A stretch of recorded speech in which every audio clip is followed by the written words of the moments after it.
And on Tuesday, a new Treasury paper warns the government's push to cut spending to 30% of GDP could mean fewer doctors, teachers, and lower incomes for 300,000 families.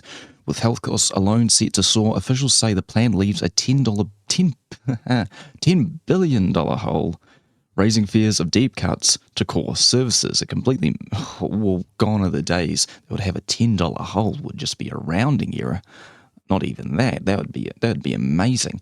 No, a $10 billion hole, all because of an arbitrary number set by a key government, or set by governments previously after the financial crisis, where our country was, I think, 3.5 to 4 million. We are, as a country, I believe, almost hitting 5. We are at 5. I think we're almost at 5.5.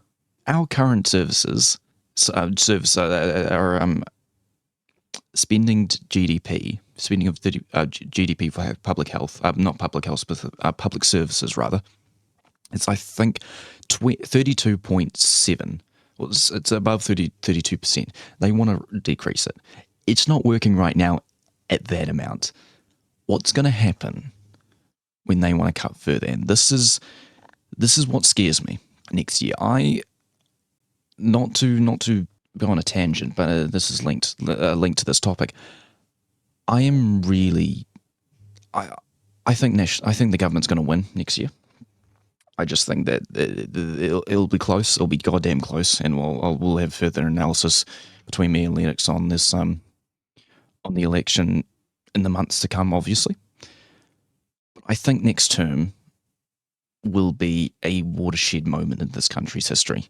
It will be asset sales galore, and it will be a complete ripping up. If you think right now is bad, I can't imagine what the next term is. If they're doing it right now, the key government was not amazing, but at least they had some competent running of this country and statesmen.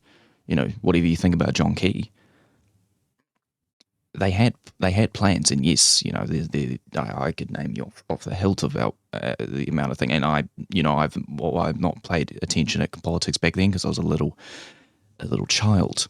But it is so obvious that there's a huge disconnect between that National Party and this National Party. This is a National Party of the 90s, from my opinion. In fact, even worse, there's more incompetence there.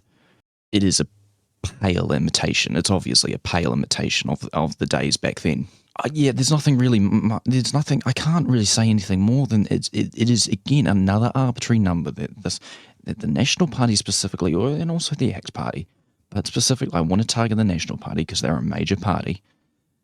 They target a specific number, damn the consequences, damn the other contributing factors, all the while so they can plaster it on their billboards that they cut spending to save the LBJ tax bail. Damn the consequences of that, of reduced public services that this paper has presented.